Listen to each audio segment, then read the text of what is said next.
Hey guys, it's Footstalker 4 back again with another video review, and today I'm reviewing my box that I ordered from Joshua Gadamu, or his online store, or Gundams R Us, if you're not familiar with that store. Nice shop, by the way. It is an online shop, so you know that means anyone can shop there. They do have some nice figures there. I've seen a couple that I'd really like to get, including the ground type GM. I'd really like to get that, but unfortunately I'm kind of short on money right now, so I can't get it. But anyways, we're looking at one that I used to own back when I was a little kid, and this is the battle scarred msia. Let's start over. I'm going to phrase that correctly. Gundam msia deathscythe Hell battle scarred figure. So this figure is a decent size. Just for example, here's the newer Star Wars Darth Vader figure from the Black Series. Whoa. As you can tell, they're really just about the same height. I think Vader is just slightly taller, just by the slightest. But then again, I have his legs bent out a little bit, so they'd probably average out at about the same height. So now I've seen some different Gundams out there, and as far as I know, Gundams are like this Japanese thing of giant robots fighting each other, and who doesn't like that? Because honestly, if you're a Transformers fan, you'll probably like this. Anyways, this was one that I had when I was younger, when I was a little kid. When I was little, there was a small handful of figures and toys I remember above all my other ones that I liked. And he was one. So, getting into the review, and stop talking about that. Let's go over articulation. He has a ball joint in the head, so decent up and down and side to side movement.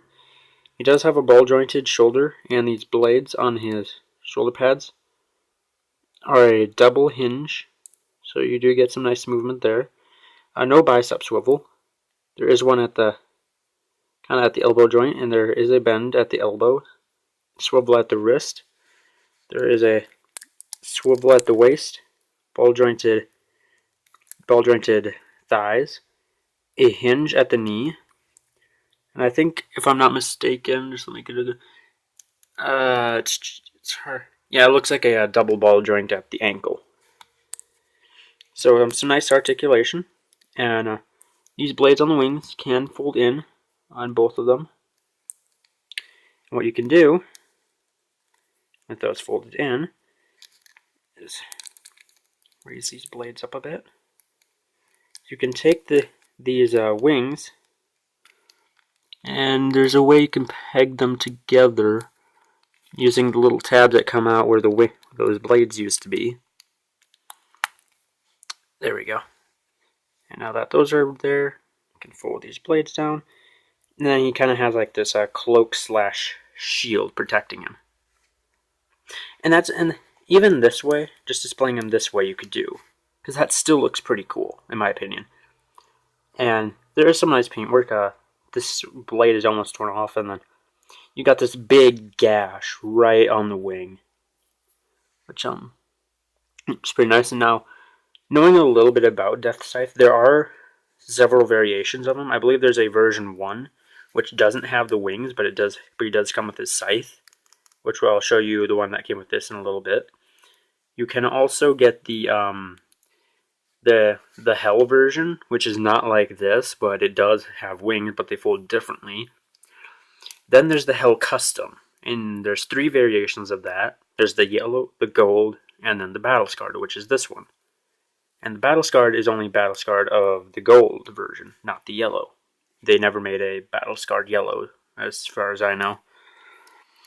So yeah, those are all the different versions of deathscythe you can get. And this was the one I had when I was a kid, so I figured why not rebuy him. And there is a double joint on the wings here, like you saw, so that I could bend these around him. But if you decide you don't like these wings on here, you can take them off. It's just on a ball joint, and there is a second hinge here, or another hinge here. So here's a better look at the wings individually, and I'm going to show you what piece I used on this guy, because looking around my bin of stuff, I only had one piece of him, and through that one piece I was able to track down this figure again. See the shoulder pad? That right there? That's essentially all I had. And I used that one piece to track him down. Now the shoulder pads are supposed to be on this stick bit of the joint here, not where they are. But I moved them out a bit just because they were a bit loose. And I can see they're already loosening up again. But I moved them out to at least prolong their life a little bit of the shoulder pads. Now, I think these are like machine guns on his shoulders. Let's get you a better look at the face if I can. There you go. Kind of get a better look at the face. Alright, and now before I forget, I'm going to go through accessories. Now, one odd accessory that he sent me, which was never originally intended to come with this guy, but he sent me a little micro army man. Now, I think this is just something he's doing with the figures in his shop. I think he'll give you a random one, but yeah, I can see about how big this guy is to him, to this figure. So, if this is even at all accurate, you can tell these guys are pretty darn big. Pretty darn big. But yeah, just a generic micro army man with a bazooka. So, and he does come with two closed fists, and the ones that he has equipped now, which are the gripping hands, but he does have two closed fists. So, there's that. And of course, the accessory has name for scythe. Now, it's deactivated right now, but yeah, you probably saw in the boxing gun video, this was that bar piece that was in the baggie. So, and then the blade piece is a separate piece of plastic that you just tab into that slot right there.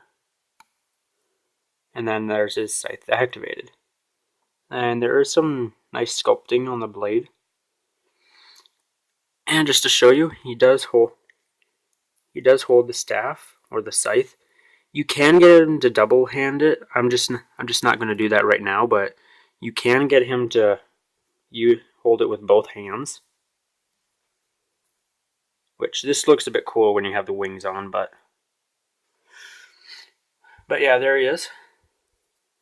So now we're just gonna take a look at the details. So he's got some battle scarring right there on the foot. Got a destroyed shield. And then that's where those wings clip in. Like I said, these are on a double joint, so you can position those however you want them. You got that crater in his shoulder pad. Just kind of a back. And the legs, they can go a little ways forward and a ways back. So you do have some nice articulation on this guy. Last time I looked in his shop, which was just the other day, it looks like he still has one of these left. So if you want to get one, you still can. Like I said, his channel link should be down in my channels bar over there. If you're looking at this on a tablet or something, it's that way over in channels, and you should be able to find him. And in the description of all his videos is a link to his store. And I believe this guy was on either the second or the third page. I want to say second, kind of in the middle-ish. Leaning a little bit more towards the end of the page, but it should be around there somewhere. So if you want to get this guy, I think he'll still have one. Or hopefully he will. Doesn't seem like that guy's been there for a while, or the figure has, so it doesn't look like he's selling out anytime soon. So, anyways, I don't know. Oh yeah, I paid about $26 for this, just in case you're curious.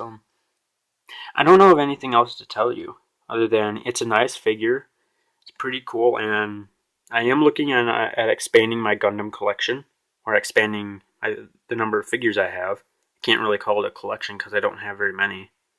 I only have this and one other one, the RX-78 Battle Scar, which I already did a review of a while back. So I only own 2. But I am hoping to get some more in the future.